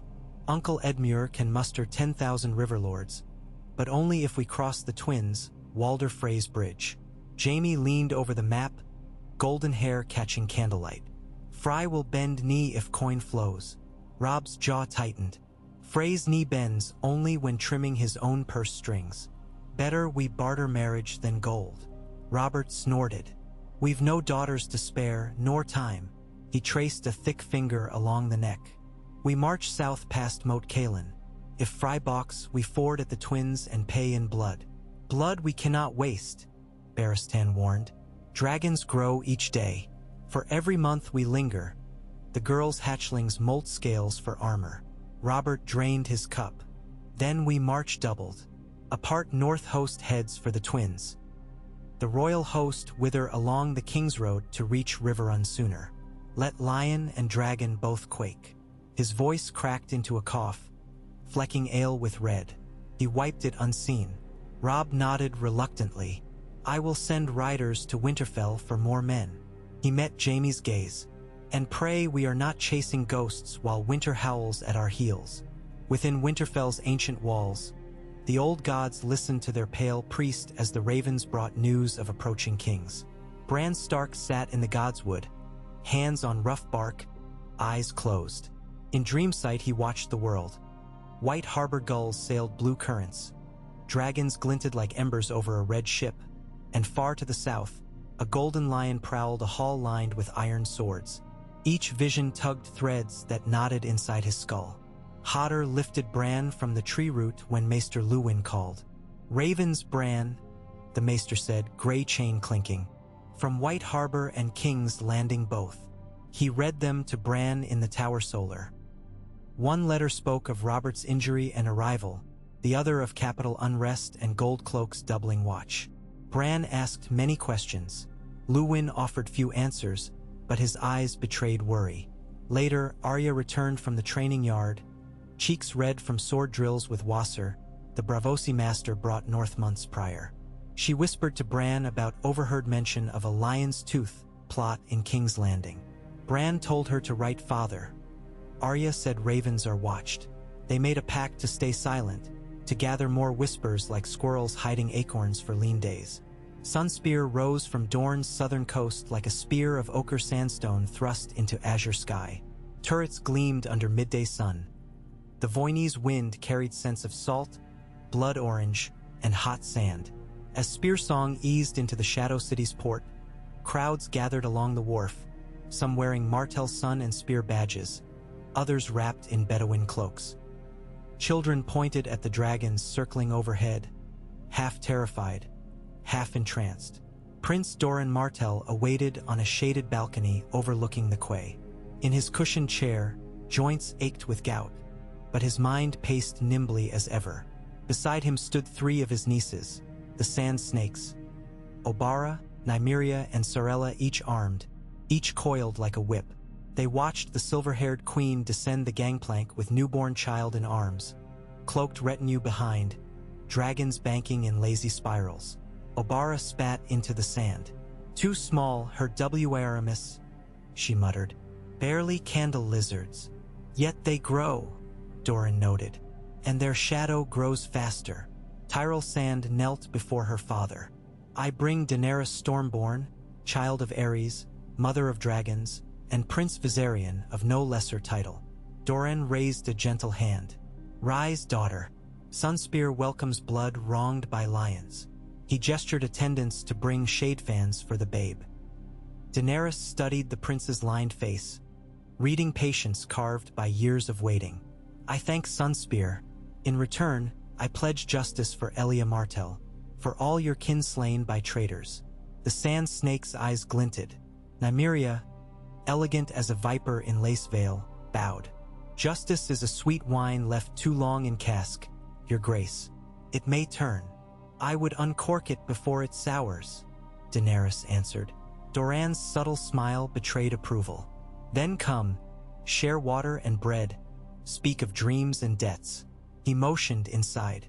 They dined in a sun-dappled courtyard, fountains whispering. Prince Viserion slept in a wicker bassinet. Drogon dozed on a mosaic roof tile. Servants offered chilled lime water. Dornish peppers sizzled in saffron. Through carved arches wind stirred silks painted with dawn and dusk. Doran listened as Daenerys recounted Braavos, Robert's wound, the dragon's escape, Tywin's intrigues. Whitebeard filled gaps, voice heavy. When they finished, Doran laced fingers on his lap. "The realm fractures. Lion, wolf, stag. They gnaw the same carcass blind to each other's fangs. Dorne has waited years for such a moment." Obara slapped a spear but against tiled floor. "Then strike," she urged. "Dragons at our vanguard, spears at their throats." Daenerys raised a hand. "Wars win crowns but sow graves. I need alliances before armies, and time for my dragons to reach their strength." Doran's eyes gleamed. "Time is Dorne's favored ally. Sun and sand abide no haste. Yet Tywin's legions could cross the Red Mountains in months if called. We must shape events before they shape us." He unfurled a vellum map riddled with red pins. "Here, the Pass of the Prince. Guarded by House Dane, they remain loyal but weary. And here, the Bone Way under House Will. Close these passes, and the lion bleeds if he marches south." Sarella Sand tapped a pin in the narrow sea. Better bleed him at sea. The old Rhoynish fleets still rot in the green blood. 100 ships could rise under dragonfire welding. Tyrell's grin flashed. With dragonfire we can blacksmith hulls anew, shape iron as butter. Daenerys traced the map. Ships to hold the narrow sea, spears for the passes, ravens to river lords who mourn Elia, but we need gold. Whitebeard produced a sealed note. Illyrio Mopatus offers loans on generous terms, so he claims. Nymeria snorted softly. Generous loans taste like honeyed wine until hangover dawn. Doran accepted the note. We shall weigh honey against sand, he said. For now, Sunspear funds what it must. But one condition, you will wed into Dorne, to bind us beyond ink. Silence rippled. Daenerys glanced to her sleeping son, then back. A political marriage? A partnership, Doran clarified. My son Quentyn returns from Yunkai soon. He is studious, kind. A king who will not fear dragons but keep them leashed by wisdom. Wed him, and Dorne's armies are yours. Obara rolled eyes. Nymeria sipped wine. Sarella's grin suggested mischief. Tyrell watched Daenerys keenly. Daenerys rested palms on the table. I have just buried my sun and stars, only birthed my child. To wed again so soon. Time is suitor that waits for none, Doran whispered. Daenerys closed her eyes, hearing Rhaego's silent heartbeat in memory. Khal Drogo's laughter, the hiss of dragon's wings. She exhaled. I will meet Quentyn, speak, see if fire and water can share a cup. Obara snorted, the closest thing to Dorne's blessing. Back in White Harbor, Robert's camp stirred under steel-gray sky. The king mounted a dappled destrier, the wound bound tight beneath mail, each breath shallow but resolute. Robb took his place at the head of the northern host. Jaime commanded royal guard. Barristan rode between, white cloak streaming. They marched south into frost-limbed pines, every hoofbeat a drum of impending civil war. At Moat Cailin they found the ancient ruin manned by lean greycloaks bearing direwolves. The northerners cheered the king but eyed Lannister knights with caution as cold as the marsh wind. News reached them of bannermen skirmishing near the Twins. Frey outriders harassing supply wagons, testing resolves. Robert snarled at the parchment. We break Walder's bridge if he denies passage. Jaime suggested subtlety. Robert preferred hammers. By the time they reached the Green Fork, scouts returned in haste. Tywin Lannister's forces had left Casterly Rock. Banners pointed toward Harrenhal by roads thick with Riverlord levies. The Lion moved. Robert convened council beneath a cold moon. Map stones gleamed with frost. He marked Tywin's host, 12,000 if spies true. We cross here. Robert tapped the Twins. Storm River, join Tully levies at Riverrun. Slam Tywin before he secures Harrenhal. Break the Lion's back, then turn east upon the dragons. Robb argued winter that crossing the Twins would take days of negotiation. Jaime predicted Frey treachery. Barristan cautioned splitting forces. Yet Robert's eyes blazed. No split, full march. If Frey bars us, we assault his ramparts. A crown cannot bow to tollkeepers. So the army rolled toward the Twins, hoofs churning brown slush. At every hamlet villagers stared, some cheering, some clutching children in doorways. Bread was scarce. Local lords offered meager store. Robert's quartermasters requisitioned grain, paying in copper when possible, in threats when not. On the fourth night, frost-crusted tents, and the king's fever returned. Jaime found him half asleep, muttering of dragons and lilies. Maester Torrhen bled the wound again, extracting a shard no wider than a tooth. Wild moss salve sizzled on raw flesh. In his delirium Robert whispered Lyanna's name. Jaime watched, sword across knees, remembering the girl's likeness only from Ned Stark's guarded silences. Morning brought grim tidings. A Lannister outrider arrived bearing a scroll sealed with the lion's head, titled Terms of Peace. It offered truce if the crown ceased its pursuit of Daenerys and ceded debt interest to the Rock. Robert laughed bitterly, then ordered the messenger sent home with his ears in a box. Tell Lord Tywin this is how I weigh his silver tongue. The outrider's horse galloped back, tapped by terror. Jaime winced privately, knowing such insult would harden the lion's rage, but said nothing. At the twins, Walder Frey greeted the royal column from atop battlements like a carrion crow fat on grain. Banners of gray arches twisted in icy breeze. The old lord's voice wheezed across the water. The toll for the king is marriage or silver. Our bridge STA. NDS on rooted tradition. Robert retorted from the riverbank. Tradition sleeps where dragons wake. Lower the bridge or I break your walls. Frey's eyes glinted greed. A bride in exchange, then. A princess of high blood to House Frey. The king looked to Robb's escort of Stark daughters, but Sansa and Arya remained in King's Landing. Robb clenched fists. We will not barter, sisters. Robert raised hammer, voice rolling. Open, bridge lord. We pay passage in honor and coin. Frey smiled thin. Honor's worth is light as goose down. Coin I accept. 10,000 dragons.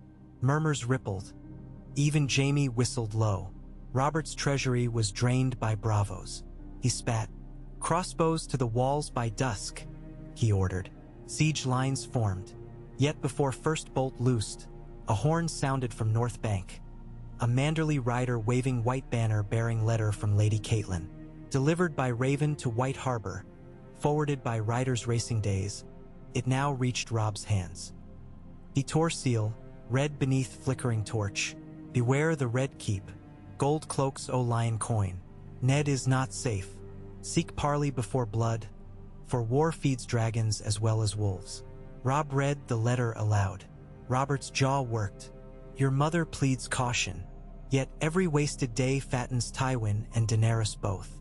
He glared at Walder Frey's smirk.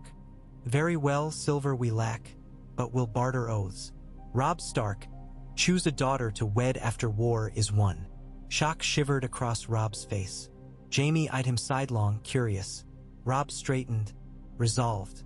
If it brings passage and spares blood, I will wed as needed. His voice hoarse. Walder Frey's laugh crackled. Done. The young wolf will grace my daughter Roslin's bed. Bridge opens at dawn. Men cheered, some with relief, some with scorn. Robb swallowed dread. Word of the bargain flew to King's Landing on Raven Wing. Cersei brewed fury, smashing goblet against marble. Ned Stark clenched teeth. Another ring of chains bound his son to a Frey. Another lever for Walder. The realm teetered. That night Arya crept from chambers and down shadowed stairs, needle in hand. She found Captain Slint conferring with 2 gold cloak sergeants near the armory. They spoke of Wolf's Head warrants and a plan to secure the Red Keep, if the hand made too many demands. Arya crept closer, heart pounding, until a mailed fist seized her collar. She looked up into Ser Marentrant's sneer. Little girls lose their way, he hissed. He dragged her before the queen. Cersei scolded, but Arya saw calculation in green eyes. Run along, child, she cooed after a token slap. And mind where you poke that little sword or wolves get clipped. Arya fled, cheeks stinging shade of dragon glass, vow burning behind eyes. I will not be clipped. South of Dragonstone, storm clouds massed. Stannis Baratheon paced the stone drum's highest battlement, jaw clenched. He had received Robert's call for reinforcements but weighed duties of realm against honor. Maester Cresson urged caution. Your brother yet breathes. Aid him. But new red-robed advisor Melisandre whispered other winds. The Lord of Light chooses kings by fire. A wounded stag limps to doom. You, Lord Stannis, are Azor Ahai returned. Her shadow flickered long in torchlight. Stannis's lips pressed. I serve realm, not prophecy. Prophecy serves those who heed, Melisandre purred. Dragons wake. Only a king forged in light can quell shadow. She held aloft a parchment bearing symbol of a flaming heart crowned. Stannis turned away, eyes on Black Sea. Between the brothers Baratheon spread gulf of fire and blood. At Sunspear, Daenerys walked moonlit terraces with Quentyn Martell, just arrived from Slaver's Bay. Round-shouldered, earnest, smelling of parchment and ship tar. He spoke gently of trade routes, crop rotations, treaties. His hazel eyes warmed each time she mentioned dragons. She listened, found comfort in lack of ambition, yet perhaps too little storm for her tempest heart. Later she shared mulled wine with Tyrell atop a sand-blasted parapet. "Quentyn is kind," she said, "but kindness alone cannot steer dragons." Tyrell leaned back on Crenel, moonlit curls wild. "Sometimes dragons need steady hands more than fiery hearts. Fire you have in plenty." Below them, Drogon glided above sun-baked domes, black silhouette against silver desert. Sparks dotted his jaw, a flicker that no longer wounded him. Rhaegal and Viserion followed, golden and green wings blending with starlight. Daenerys envisioned them grown, wings shadowing entire castles, roar-shattering hosts. The thought tightened her chest with equal parts awe and fear. "Tomorrow I send letters," she declared, "to the river lords betrayed by lions, to the Reach oppressed by coin, to Storm's End where rumor places a just lord named Renly. We must weave a net before the stag can swing his hammer again." "Letters signed by a queen who can birth dragons," Tyrell said. "Few will refuse." Daenerys looked at her sleeping child inside the tower nursery. "But only those who love the living will stand at my side when fire falls." In the Riverlands, Tywin Lannister reached Harrenhal's blackened towers. Ravens perched on melted spires like sordid memories. As his crimson host swarmed the courtyard, the lion stood surveying charred stone, thinking of dragons who forged such ruin centuries ago. "History repeats," he mused. He dispatched riders north to scout Robert's approach, east to whisper in Crownland's ears, and south to treat with Storm's End, promising Renly a crown of his own should he side against a mad king's vengeance. In the dungeons below Harrenhal, blacksmiths labored forging spear tips with a strange green glass shipped from Old Town. Obsidian fused with Lannister gold, anti-dragon teeth if alchemists proved right. Tywin allowed himself a rare smile. "Let dragons come. The lion will bite." Robert's army crossed the Twins at dawn under frost haze. Frey banners fluttered smug, but the host marched on. No time for resentment. Past the Red Fork they met Tully outriders bearing trout banners. Ser Brynden Blackfish rode to greet them, river wind silvering his dark whiskers. "Edmure holds Riverrun," he reported, "but scouts place Lannister vanguard 2 days south. Lord Tywin fortifies Harrenhal proper." Robert's eyes gleamed. "Then we gallop." He raised hammer overhead, men roaring. Fever hid behind the breadth of his back but talon-tight within bones. They marched double pace, snow crunching underfoot, breath pluming white. Nights, Robert drank mulled wine laced with maester's herbs. Days, he rode at forefront. Jaime kept watch. One late afternoon he found Robert coughing blood again near a stream. Jaime spoke of rest. Robert snarled after victory. The hammer looked heavier each day. Victory's first taste came at the Green Fork's western ford. Lannister outriders skirmished with Stark scouts. The clamor drew full columns. Karstark cavalry thundered across shallow water, smashing red cloaks unprepared. Jaime led a countercharge of Crown Knights to rescue encircled foes, his sword a glint of gold-pink steel beneath setting sun. Blood dyed snow red and steam rose from warm carcasses, a ghostly fog drifting between lines. Robert watched from a boulder, breath ragged, eyes afire. "Force Tywin to engage here," he told Robb. "If Harrenhal's walls shelter him, we starve years." He pressed fist to wound as if to hold life from spilling. That night they built funeral pyres. Snow fell, hissing on flames. Jaime stood beside Robert, silence heavy. The king stared into coiling smoke shaping dragon-like forms. He murmured, "Burn them before they hatch," then turned away. Hundreds of leagues south, in Sunspear's throne hall of red marble, Daenerys held audience with Dorne's lords. Skalds sang of dragons' return. Merchants brought caskets of coin pledging ships. Knights knelt swearing blades to her unborn cause. She thanked each, yet doubt whispered inside. "War encroaches and my child gurgles unaware. Can I birth peace from fire?" That eve Doran gifted her a roll of parchment. Signatures of houses pledging fealty to Queen Daenerys of House Targaryen. First of her name, Queen of the Undulls and the Rhoynar and the First Men in exile. Khaleesi of the Great Grass Sea, breaker of chains, mother of dragons. She traced the inked letters as if keys to locked destiny. Outside, sandstorms loomed over the horizon, roiling apricot gold dust pillars. Drogon shrieked into the gale, wings beating challenge. Prince Viserion stirred in his cradle, eyes fluttering open for first time. Irises a startling shade of molten amber. Whitebeard, watching, whispered a prayer none heard. At King's Landing, Ned Stark received another raven, this one from the Citadel in Old Town. Winter predicted harsher than century past. Granaries must double reserves. He turned to tables strewn with ledgers, yet Cersei refused access to the treasury until Robert's return.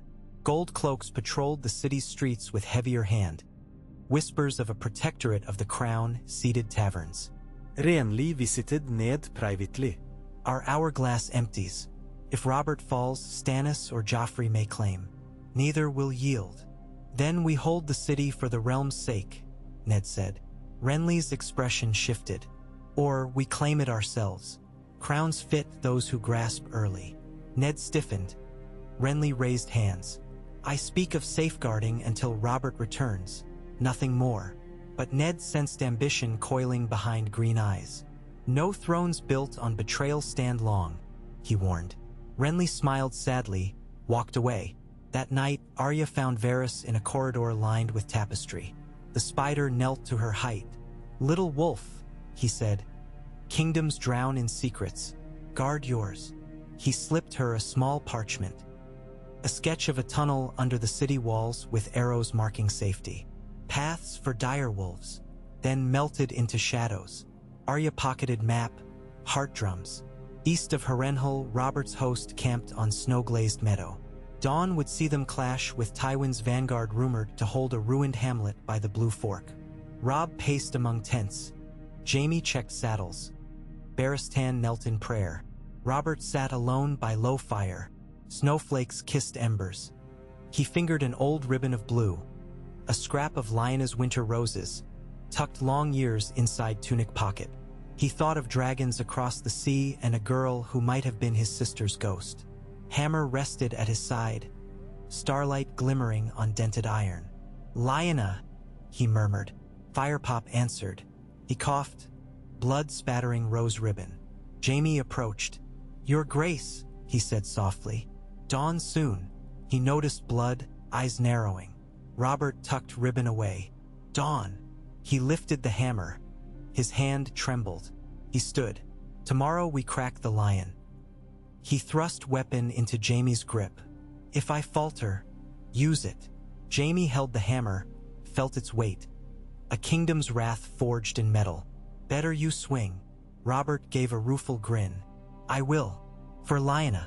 For realm. He reclaimed the weapon, tied strap over shoulder with wince. Snow whitened his beard. Torchlight flickered on his fever-bright eyes. Above them, clouds parted revealing a pale comet tailing across winter's womb-dark sky. An omen both men watched in silence, unsure whether it heralded birth or doom. In Sunspear's rookery, Maester Caelot studied that same comet's ember tail, quill scratching, a red sword in the dawn. He sealed scroll, bound it to raven-bound north. Daenerys nursed Viserion beneath open skylight, comet glow staining silver hair crimson. Drogon perched beside, pupils narrowing at fiery arc. Whitebeard knelt. A sign, Your Grace. Of what? She asked. Of dragons, he whispered. She smiled, tears in eyes. Then let Westeros see its sky burn bright. She kissed her child's brow, tasting salt, a mingling of sea, tears, and destiny. The raven flew over coasts and castles, over Harrenhal's charred towers, over Robert's camp. As lances lowered and drums thundered, as the sun lifted glinting on sword edges, the raven gave a harsh caw and veered north, toward Winterfell, where Bran dreamed of kings in chains and dragons in mother's arms, and the weirwood whispered of endings written in sap and snow. Steel rang out then on the Blue Fork, and the first great battle of the Stag-Lion War began, even as dragons tested their wings in the far deserts of Dorne, and a newborn prince cooed to the song of a comet lighting the long night's womb. The Game of Thrones found new blood to drink, and winter laid its bones across the land. But no one, neither king nor queen, could yet see how many hearts would freeze or burn before the tale reached sunset.